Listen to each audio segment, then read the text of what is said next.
Well, look at that. The sun is back out. Looking good, son. No time for chit chat. We can't be messing around. We got to get right back into it. I mean, we're at a good part. We got to find out what's going to happen. So, no Pink Floyd, no Wizard of Oz, no water cycle. We got to get right down to it. We got to start reading this book.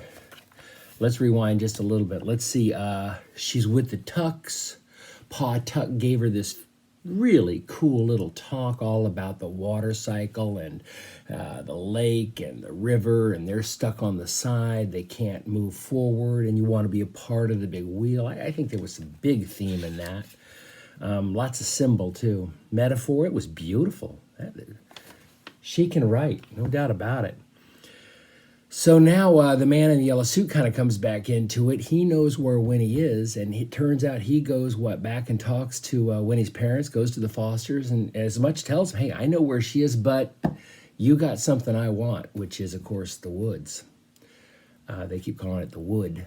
And I think he really wants, you think he wants the wood, or you think he wants the spring? I mean, it seems like, I don't know, I guess we'll find out.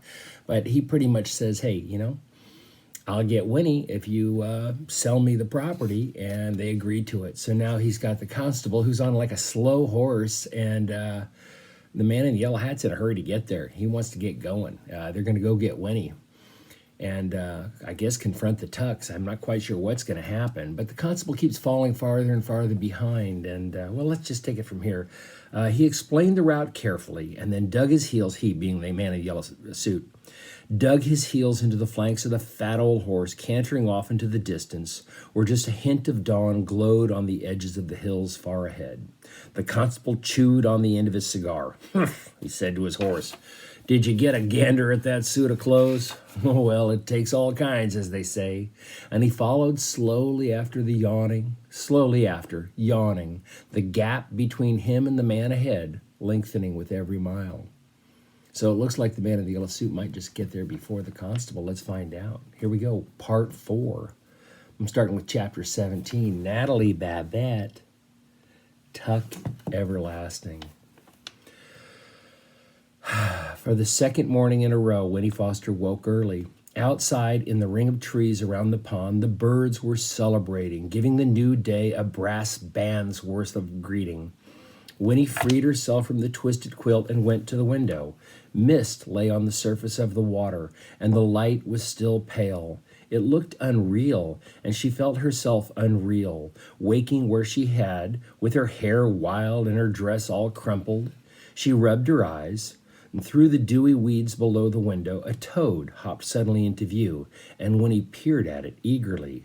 But no, of course it wasn't the same toad. And remembering that other toad, her toad, she thought now almost fondly, it seemed to her that she'd been away from home for weeks. Remember that toad right outside in front of her house? Then she heard a step on the loft stairs, and she thought, Jessie! And once her cheeks flamed, oh, we forgot about that part. Everybody comes down and checks on her at night. Jessie comes down and says, don't listen to those old people. Are you kidding? They don't even get it. Wait 5 years. Drink some of the water, and you and me, man, together forever, 17, young. Oh, he paints a pretty picture, very different from Pa Tuck. She heard a step on the loft stairs and thought, Jessie, and at what her cheeks flamed. But it was Miles. He came into the parlor, and when he saw that she was up, he smiled and whispered, good, you're awake. Come on, you can help me catch some fish for breakfast. This time Winnie was careful not to make a noise when she climbed into the rowboat. She made her way to her seat in the stern, and Miles handed her 2 old cane poles. Watch out for the hooks, he warned, and a jar of bait, pork fat cut into little pieces. A big brown night moth fluttered out from under the oar blades and propped beside her on the seat and wobbled off toward nowhere through the fragrant air. And from the bank something plopped into the water. A frog. Winnie caught just a glimpse of it as it scissored away from the shore. The water was so clear she could see tiny brown fish near the bottom, flicking this way and that. Miles pushed the rowboat off and sprang in, and soon they were gliding up toward the near end of the pond, where the water came in from the stream. The locks grated as the oars dipped and swung, but Miles was skillful. He rowed without a single splash. The dripping from the blades, as they lifted, sent rows of overlapping circles, spreading silently behind them. It was very peaceful. They'll take me home today, thought Winnie. She was somehow certain of this and began to feel quite cheerful. She had been kidnapped, but nothing bad had happened, and now it was almost over. Now, remembering the visits of the night before, she smiled and found that she loved them, this most peculiar family. They were her friends, after all, and hers alone. "How'd you sleep?" Miles asked her. "All right," she said. "That's good. I'm glad. Hey, have you ever been fishing before?" "No," she told him. "Oh, you'll like it. It's fun." And he smiled at her. The mist was lifting now as the sun poked up above the trees and the water sparkled. Miles guided the boat near a spot where the lily pads lay upturned like upturned palms on the surface. "We'll let her drift some here," he said. "There'll be trout down in those weeds and stems. Here, give me the poles and I'll bait the hooks for us." Winnie sat watching him as he worked. His face was like Jessie's, and yet not like. It was thinner, without Jessie's rounded cheeks, and paler, and his hair was almost straight, clipped neatly below the ears. His hands were different, too. The fingers thicker, and the skin scrubbed-looking, but black at the knuckles and under the nails. Winnie remembered then that he worked sometimes as a blacksmith, and indeed his shoulders under his threadbare shirt were broad and muscled. He looked solid, like an oar, whereas Jessie, well, she decided, Jessie was like water, thin and quick. Miles seemed to sense that she was watching him. He looked up from the bait jar, and his eyes returned her gaze, were soft. "Remember, I told you I had 2 children?" he asked. "Well, one of them was a girl. I took her fishing, too." His face clouded then, and he shook his head. "Her name was Anna. Lord, how sweet she was, that child. It's queer to think she'd be, close to 80 now, even if she's still alive. And my son, he'd be 82. Winnie looked at his young, strong face, and after a moment she said, "Why didn't you take them to the spring and give them some of the special water?" "Well, of course, we didn't realize about the spring while we was still on the farm," said Miles. "Afterward, I thought about going to find them. I wanted to, heaven knows, but Winnie, how would it have been if I had? My wife was nearly 40 by then, and the children, well, what was the use? They'd have had near growed themselves. They'd have had a pa close to the same age as they was. Nah, it'd all have been so mixed up and peculiar, it just wouldn't have worked." Well, then Pa, he was dead set against it anyway. "The fewer people knowed about that spring," he says, "the fewer there are to tell about it. Here's your pole. Just ease the hook down in the water. You'll know when you get a bite." Winnie clutched her pole, sitting sideways in the stern, and watched the baited hook sink slowly down. A dragonfly, a brilliant blue jewel, darted up and paused over the lily pads, and then swung up and away from the nearest bank. A bullfrog spoke. "There certainly are a lot of frogs around here," Winnie observed. "That's so," said Miles, "and they'll keep coming too as long as the turtles stay away. Snappers now, they'll eat a frog soon as look at him." Winnie thought about this peril to the frogs and sighed. "It'd be nice," she said, "if nothing ever had to die." "Now, I don't know," said Miles. "If you think on it, you'd come to see there'd be so many creatures, including people, we'd all be squeezed in right next to each other before long." Winnie squinted at her fishing line and tried to picture a teeming world. She said. "Yeah, I guess you're right." Suddenly, the cane pole jerked in her hand and bent into an arch. Its tip dragged down nearly to the water's surface. Winnie held on tight to the handle, her eyes wide. "Hey," cried Miles, "look there, you got a bite. Fresh trout for breakfast, Winnie." But just as suddenly, the pole whipped straight up again, and the line went slack. "Shucks," said Miles, "it got away." "I'm kind of glad," Winnie admitted, easing her rigid grip on the butt of the pole. "You fish, Miles. I'm not so sure I want to." And so they drifted for a little longer. The sky was blue and hard now. The last of the mist dissolved, and the sun, stepping higher above the trees, was hot on Winnie's back. The first week of August was reasserting itself after a good night's sleep. It would be another searing day. A mosquito appeared and sat down on Winnie's knee. She slapped at it absently, thinking about what Miles had said. If all the mosquitoes lived forever, and if they kept on having babies, oh, it'd be terrible. The Tucks were right. It was best if no one knew about the spring, including the mosquitoes. She would keep the secret. She looked at Miles and then she asked, "What will you do if you got so much time?" "Someday," said Miles. "Well, I'll find a way to do something important."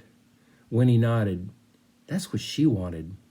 "Way I see it," Miles went on, "it's no good hiding yourself away like Pa and lots of other people, and it's no good just thinking of your own pleasure either.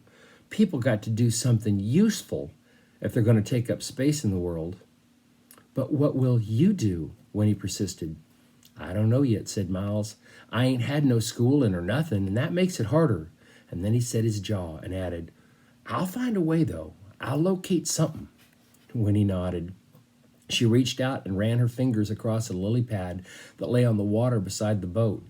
It was warm and very dry, like a blotter, but near its center was a single drop of water, round and perfect. She touched the drop and brought her fingertip back wet, but the drop of water, though it rolled a little, remained as round and as perfect as before. And then Miles caught a fish. There it flopped in the bottom of the boat, its jaws working, its gills fanning rapidly. Winnie drew up her knees and stared at it.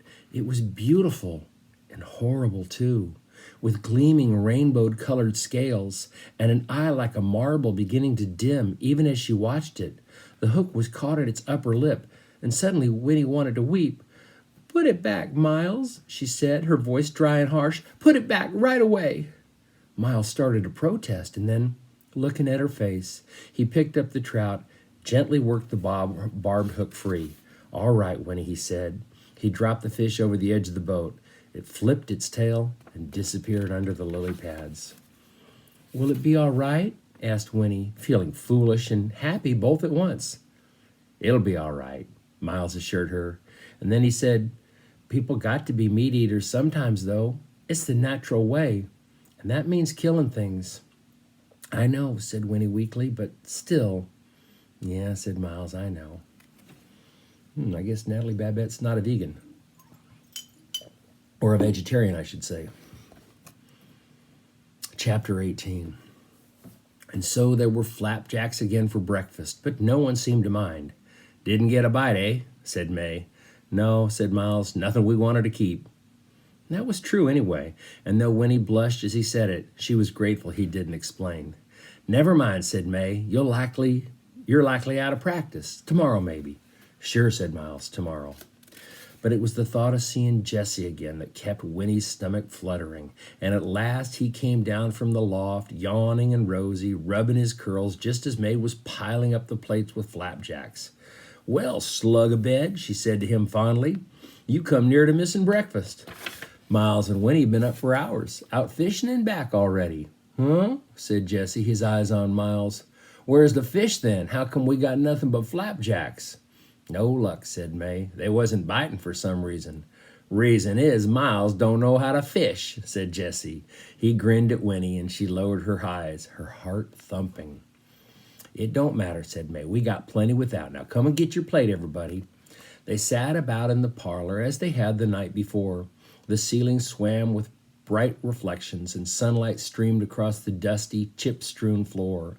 May surveyed it all and sighed contentedly. "Now this is real nice," she said, her fork poised above her plate. "Everyone sitting down together and having Winnie here, well, it's just like a party." "That's the truth," said Jessie and Miles both together, and Winnie felt a rush of happiness. "Still, we got things to discuss," Tuck reminded them. "There's the business of the horse getting stole, and we got to get Winnie home where she belongs. Now, how are we going to do that without the horse?" "After breakfast, Tuck," May said firmly. "Don't spoil a good meal with a lot of talk. We'll get to it soon enough." And so they were silent, eating, and this time Winnie licked the syrup from her fingers without pausing to think about it first. Her fears at last night's supper seemed silly to her now. Perhaps they were crazy, but they weren't criminals. She loved them. They belonged to her. Tuck said, "How'd you sleep, child?" And she answered, "Just fine." and wished for a fleeting moment that she could stay with them forever in that sunny, untidy little house by the pond. Growing up with them, perhaps, if it was true about the spring, then perhaps when she was 17, she glanced at Jesse, where he sat on the floor, his curly head bent over his plate.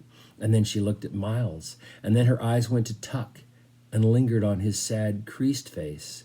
It occurred to her that he was the dearest of them all, though she couldn't have explained why she felt that way.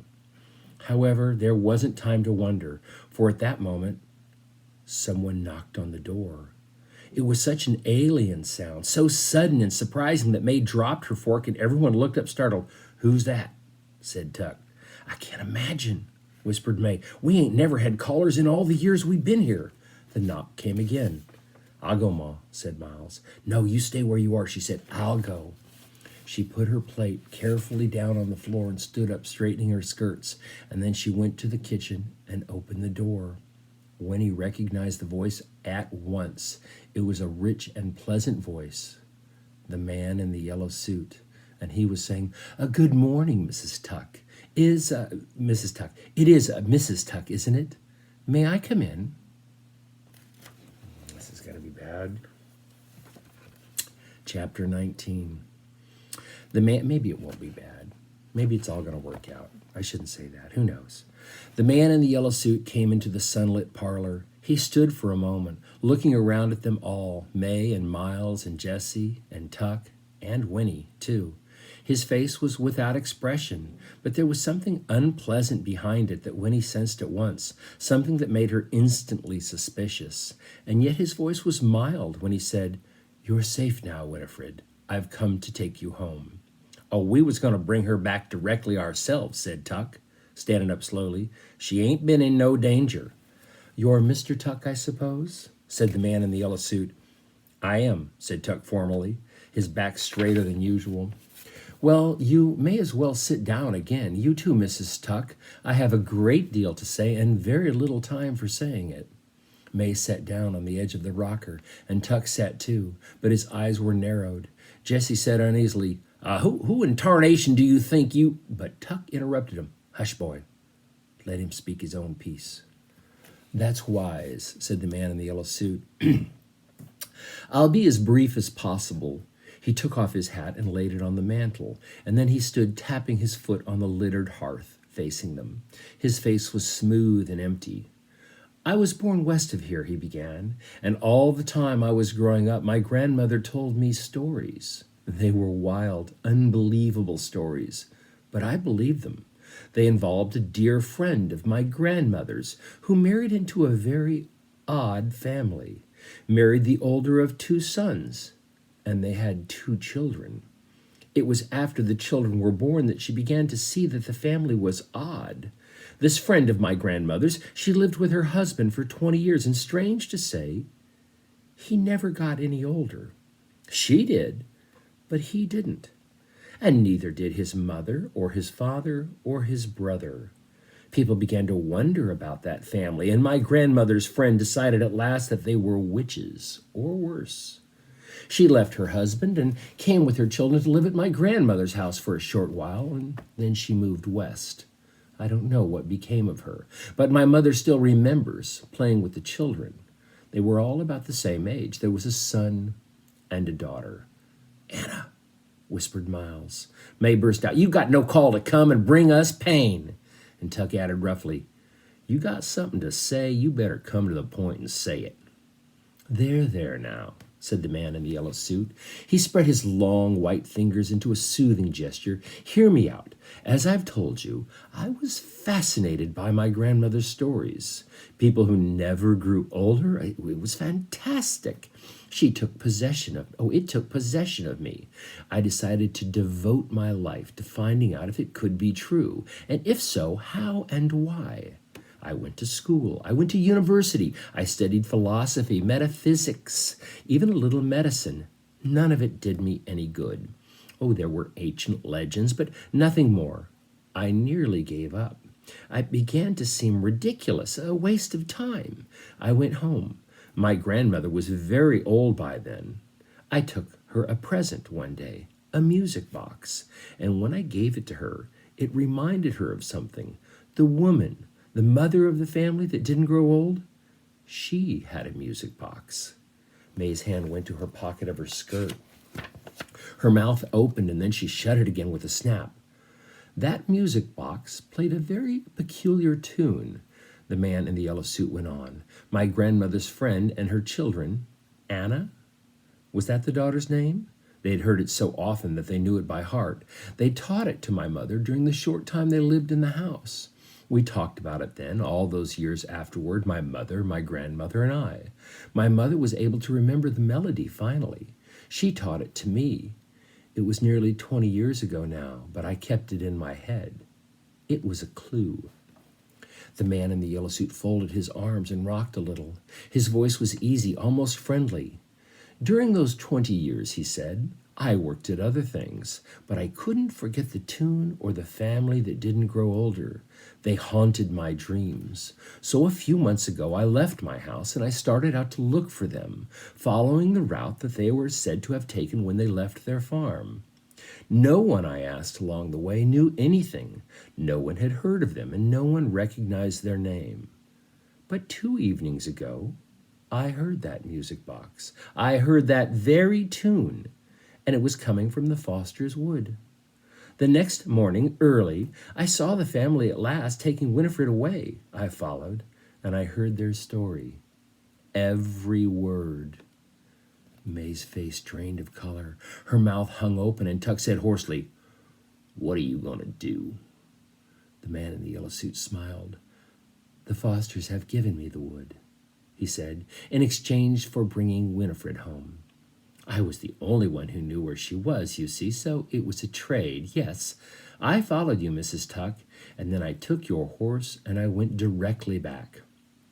The tension in the parlor was immense. Winnie found that she could scarcely breathe. It was true then, or was the man who stood there crazy too? Horse thief, cried Tuck. Get to the point. What are you going to do?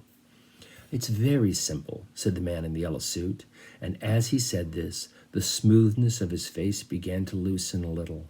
A faint flush crept up his neck, and the pitch of his voice lifted, became a fraction higher.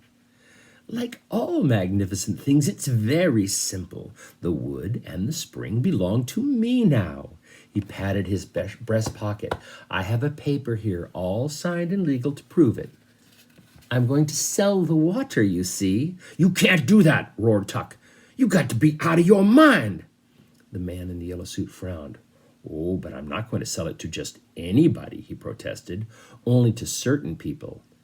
People who deserve it. And it will be very, very expensive. But who wouldn't give a fortune to live forever? I wouldn't, said Tuck grimly. Exactly, said the man in the yellow suit. His eyes glowed. Ignorant people like you should never have the opportunity.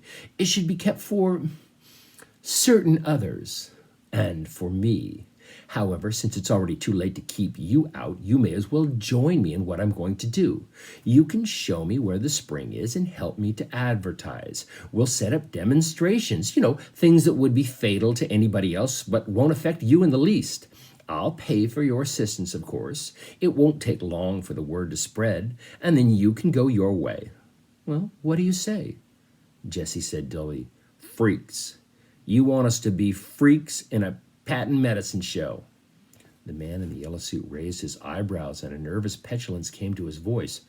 Of course, if the idea doesn't appeal to you, he said, blinking rapidly, you needn't be in on it. I can find the spring and manage just as well without you.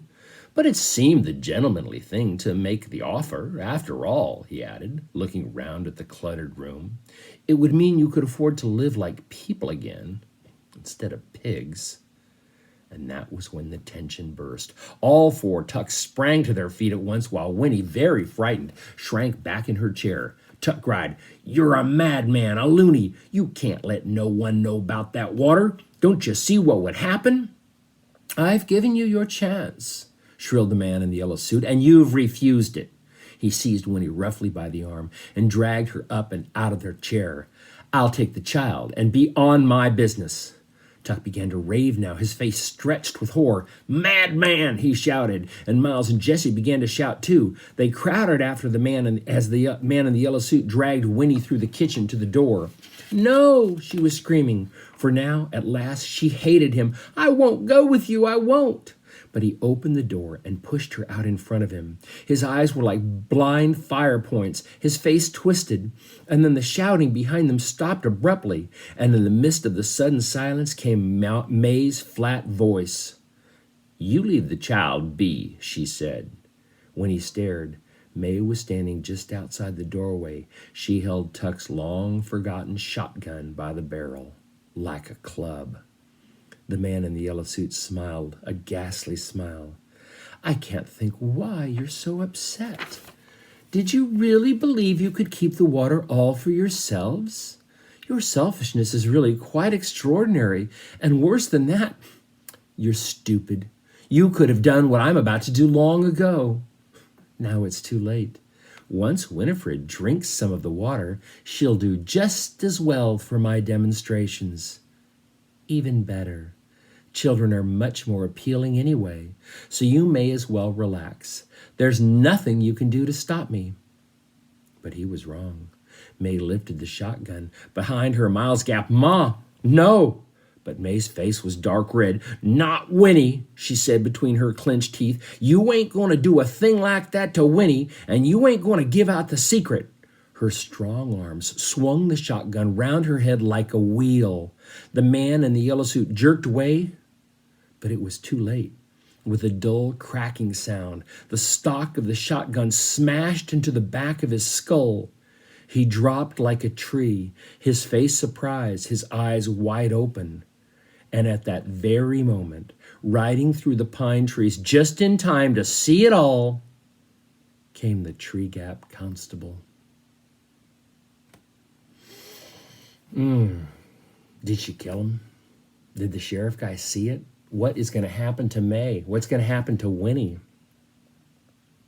End of chapter 19. We'll wait until another day to find out. Adios, my friends.